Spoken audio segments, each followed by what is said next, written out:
नमस्कार बच्चों। आज हम कक्षा 9वीं की क्षितिज पाठ्य पुस्तक में से पाठ 6 प्रेमचंद के फटे जूते पाठ के दूसरे व अंतिम भाग का अध्ययन करेंगे। प्रारंभ करने से पहले पढ़े हुए पाठ का सार देखते हैं। प्रेमचंद के फटे जूते एक व्यंग्य निबंध है।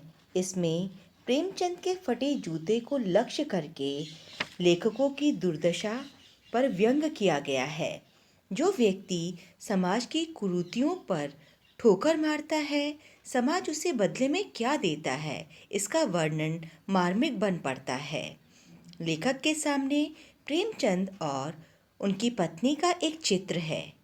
प्रेमचंद कुर्ता धोती पहने हुए है, सिर पर टोपी है, गालों की हड्डियां उभरी हुई हैं, पाँवों में कैनवस के जूते हैं जिसकी पत्रियां निकल आई हैं, इसलिए वे बेतरतीब बंधे हैं।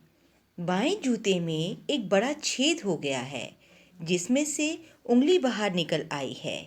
प्रेमचंद के फटे जूते देखकर लेखक चिंता में पड़ गया। अगर फोटो खिंचाते समय पोशाक यह हुआ है तो वास्तविक जीवन में क्या रहा होगा। परंतु फिर विचार आया कि प्रेमचंद अंदर बाहर की अलग अलग पोशाक रखने वाले इंसान नहीं हैं। लेखक सोचने लगा कि प्रेमचंद हमारे साहित्यिक पुरखे हैं, फिर भी उन्हें अपने फटे जूते का ज़रा भी एहसास नहीं है। उनके चेहरे पर बड़ी बेपरवाही और विश्वास है। हैरान की बात यह है कि फोटो में प्रेमचंद के चेहरे पर एक व्यंग्य भरी हंसी है। लेखक सोचता है कि प्रेमचंद ने फटे जूते में फोटो खिंचाने से मना क्यों न कर दिया। फिर लगा कि शायद पत्नी का आग्रह रहा होगा। लेखक प्रेमचंद के दुख को देखकर रोना चाहता है, किंतु प्रेमचंद की आंखों का दर्द उसे रोक देता है। लेखक सोचता है कि लोग फोटो खिंचवाने के लिए कपड़े, जूते, क्या बीबी तक मांग लेते हैं। फिर प्रेमचंद ने ऐसा क्यों नहीं किया। आजकल तो लोग इत्र लगाकर फोटो खिंचवाते हैं ताकि फोटो में से खुशबू आए। गंदे आदमी की फोटो भी खुशबूदार होती है। लेखक को प्रेमचंद का फटा जूता देखकर बड़ी ग्लानि होती है। तो चलिए बच्चों, इससे आगे प्रारंभ करते हैं। टोपी 8 आने में मिल जाती है और जूते उस जमाने में भी 5 रुपए से कम में क्या मिलते होंगे। जूता हमेशा टोपी से कीमती रहा है। अब तो जूते की कीमत और भी बढ़ गई है और जूते पर 2500 टोपियां निछावर होती हैं। तुम भी जूते और टोपी के अनुपातिक मूल्य के मारे हुए हो। यह विडंबना मुझे इतनी तीव्रता से पहले कभी नहीं चुभी जितनी आज चुभ रही है, जब मैं तुम्हारा जूता फटा हुआ देख रहा हूँ। तुम महान कथाकार, उपन्यास सम्राट, युग प्रवर्तक, जाने क्या क्या कहलाते थे, मगर फोटो में भी तुम्हारा जूता फटा हुआ है। अब लेखक कहते हैं कि टोपी 8 आने में मिलती है और जूते उस जमाने में भी 5 रुपए से कम क्या मिलते होंगे। जीवन में यह विडंबना है कि जिसका स्थान पाँव में है अर्थात नीचे है, उसे अधिक महत्वपूर्ण माना जाता रहा है। जिसका स्थान ऊंचा है, जो सिर पर बिठाने योग्य है, उसे कम सम्मान मिलता है, कम महत्व मिलता रहा है। आजकल तो जूतों का अर्थात धनवानों का मान सम्मान और भी अधिक बढ़ गया है। एक धनवान पर 2500 गुणी लोग न्यौछावर होते हैं। गुणी लोग भी धनवानों की जी हजूरी करते नजर आते हैं। लेखक कहते हैं कि तुम भी इसी आनुपातिक मूल्य के मारे हुए हो। लेकिन आज तक मुझे यह चीज़ कभी नहीं इतनी अखरी, इतनी तीव्रता से कभी नहीं चुभी जितनी आज चुभ रही है जब मैं तुम्हारा ये फटा हुआ जूता देखता हूँ। तुम एक महान कथाकार हो, उपन्यासकार हो, युग प्रवर्तक कहलाते हो। न जाने क्या क्या नाम से तुम्हें संबोधित किया गया है, मगर फोटो में तुम्हारा जूता फटा हुआ दिखाई दे रहा है। मेरा जूता भी कोई अच्छा नहीं है, यूं ऊपर से अच्छा दिखता है, उंगली बाहर नहीं निकलती, पर अंगूठे के नीचे तला फट गया है। अंगूठा जमीन से घिसता है और पैनी मिट्टी पर कभी रगड़ खाकर लहूलुहान भी हो जाता है।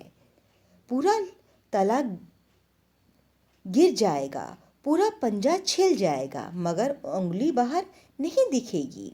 तुम्हारी अंगुली दिखती है पर पाँव सुरक्षित है। मेरी अंगुली ढकी है पर पंजा नीचे घिस रहा है। तुम पर्दे का महत्व नहीं जानते। हम पर्दे पर कुर्बान हो रहे हैं। अब लेखक बताते हैं अपनी तुलना अपने साहित्यिक पुरखे प्रेमचंद जी से करते हुए कहते हैं कि मेरा जूता भी अच्छा नहीं है, बस ऊपर से अच्छा दिखाई देता है, बस अंगुली उसमें से बाहर दिखाई नहीं देती है, जबकि अंगूठे के नीचे से तला मेरे जूते का फटा हुआ है और इतना अधिक फटा है कि जो अंगूठा है वो ज़मीन से घिसता है और लहूलुहान भी हो जाता है।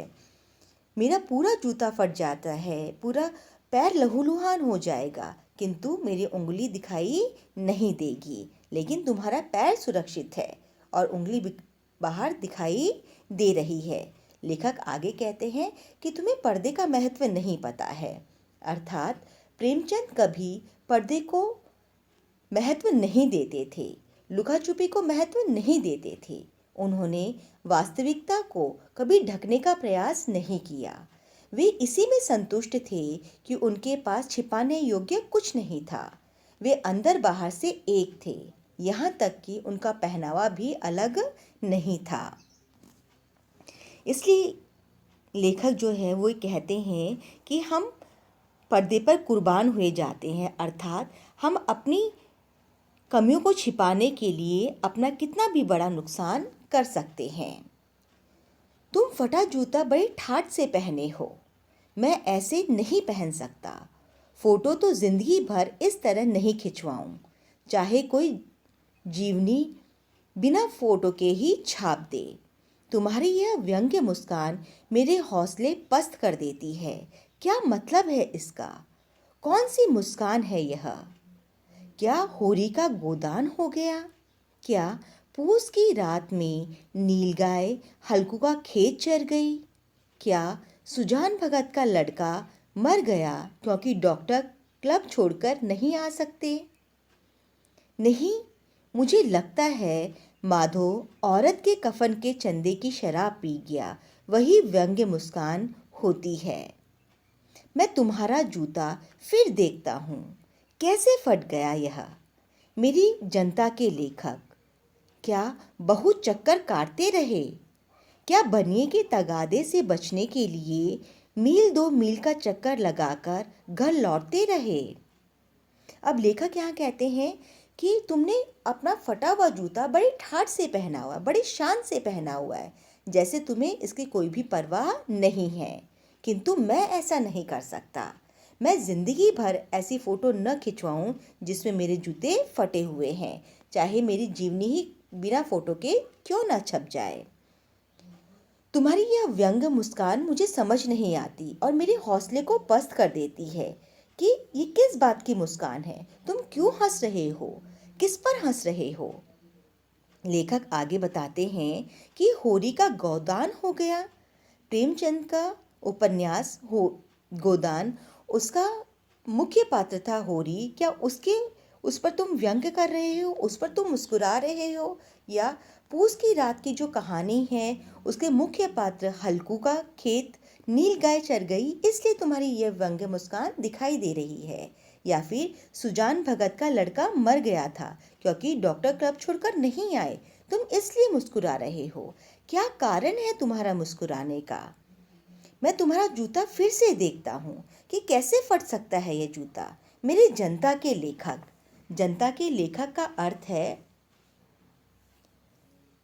सामान्य जनता के दुख दर्द पर साहित्य रचना करने वाले जो लेखक हैं वह प्रेमचंद है, इसलिए लेखक ने यहाँ उन्हें सामान्य जनता के लेखक कहा है।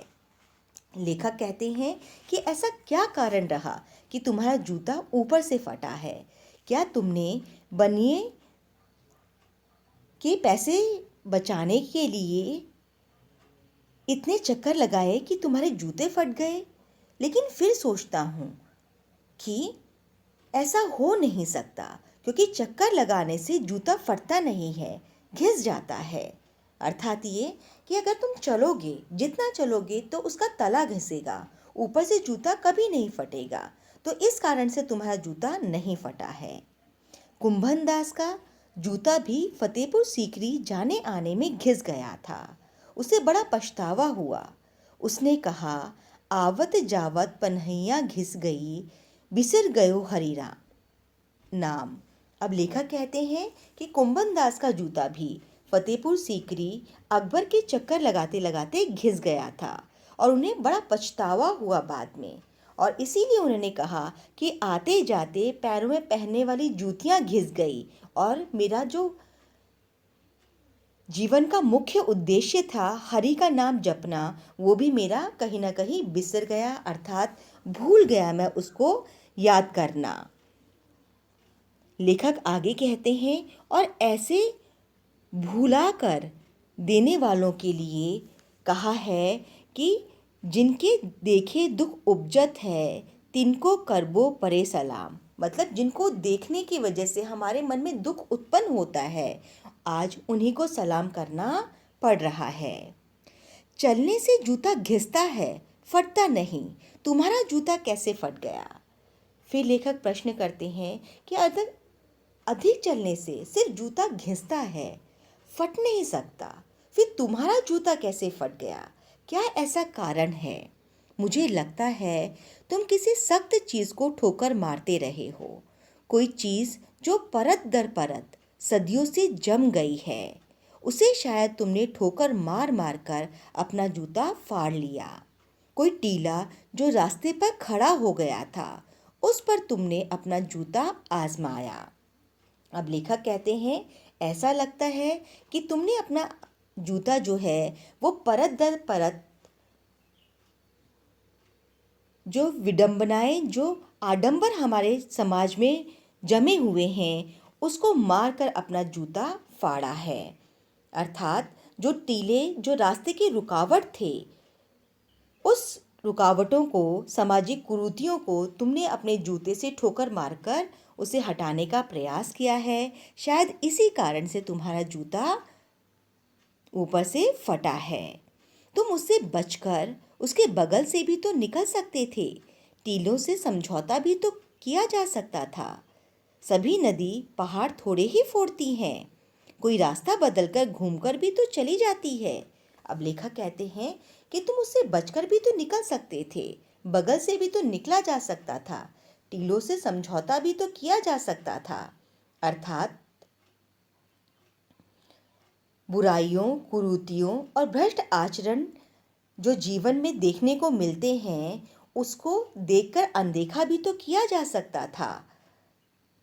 फिर क्यों तुमने इस प्रकार का कार्य किया? जिस प्रकार से सारी नदियां पहाड़ नहीं तोड़ती, बचकर निकल जाती है, उसी प्रकार से तुम्हें भी ऐसा ही करना चाहिए था। तुम समझौता नहीं कर सके। क्या तुम्हारी भी वही कमजोरी थी जो होरी को ले डूबी, वही नेम धर्म वाली कमजोरी? नेम धर्म उसकी भी जंजीर थी, मगर तुम जिस तरह मुस्कुरा रहे हो, उससे लगता है कि शायद नेम धर्म तुम्हारा बंधन नहीं, तुम्हारी मुक्ति है। अब लेखक कहते हैं कि तुम समझौता नहीं कर सकते। मुझे ऐसा लगता है कि तुम्हारी भी वही कमजोरी है जो गोदान की होरी, जो मुख्य पात्र था, उसकी थी, नेम धर्म की। किंतु अगर मैं तुम्हारी मुस्कान देखता हूँ, यह व्यंग्य भरी मुस्कान, तो मुझे ऐसा लगता है कि ये नेम धर्म तुम्हारा बंधन नहीं है, बल्कि तुम्हारी मुक्ति है। तुम्हारी यह पाँव की उंगली मुझे संकेत करती सी न लगती है। जिसे तुम घृणित समझते हो, उसकी तरफ हाथ से नहीं, पाँव की उंगली से इशारा करते हो। तुम क्या उसकी तरफ इशारा कर रहे हो जिसे ठोकर मारते मारते तुम्हारा जूता फट गया या तुमने जूता फाड़ लिया? अब लेखक कहते हैं कि मुझे ऐसा लगता है कि तुम्हारी उंगली मुझे एक संकेत दे रही है। संकेत यह कि जिसे तुम घृणित समझते हो, अर्थात घृणा के योग्य समझते हो, उसे तुम अपने हाथ की उंगली से नहीं दर्शाते, बल्कि उसकी ओर तुम अपनी उंगली की इशारों से संकेत देते हो। मैं समझ सकता हूँ, तुम्हारी उंगली का इशारा भी समझता हूँ और यह व्यंग्य मुस्कान भी समझता हूँ। लेखक कहते हैं कि मैं समझ रहा हूँ तुम्हारी उंगली का इशारा भी, साथ ही साथ ये जो व्यंग्य मुस्कान है वह भी मुझे समझ में आ रही है। तुम मुझ पर या सभी पर हंस रहे हो, उन पर जो उंगली छिलाए छिपाए और तलवा घिसाए चल रहे हैं, उन पर जो टीलों को बरकरार बाजू से निकल रहे हैं। तुम कह रहे हो मैंने तो ठोकर मार मार कर जूता फाड़ लिया, उंगली बाहर निकल आई पर पाँव बच गया और मैं चलता रहा, मगर तुम उंगली को ढांकने की चिंता में तलवे का नाश कर रहे हो। तुम चलोगे कैसे? मैं समझता हूँ, मैं तुम्हारे फटे जूते की बात समझता हूँ, उंगली का इशारा समझता हूँ, तुम्हारी व्यंग्य मुस्कान समझता हूँ। अब लेखक कहते हैं कि मैं तुम्हारी इस व्यंग्य मुस्कान को समझ रहा हूँ। तुम हम जैसे सभी लोगों पे हंस रहे हो जो उंगली को छुपाए हुए अपने तलवे घुसाए चले जा रहे हैं, अपना ही नुकसान कर रहे हैं।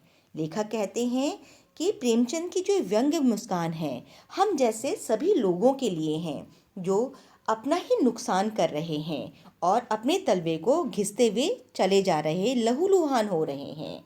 और प्रेमचंद कहते हैं कि तुम चलोगे कैसे? मैंने तो अपना जूता ठोकर मार मार के फाड़ लिया है, जिसमें से मेरी उंगली निकल आई है, किंतु मेरा पैर सुरक्षित है। लेकिन तुमने तो अपने पैरों का ही नाश कर लिया, तुम चलोगे कैसे? लेखक अंत में कहते हैं कि मैं समझ रहा हूँ, तुम्हारे फटे जूते की बात समझ रहा हूँ, तुम्हारे इस उंगली के इशारे को भी समझ रहा हूँ, साथ ही साथ तुम्हारी इस व्यंग्य मुस्कान को भी समझ रहा हूँ। तो बच्चों, यह था पाठ प्रेमचंद के फटे जूते, जिसको लिखने वाले लेखक का नाम था हरिशंकर परसाई।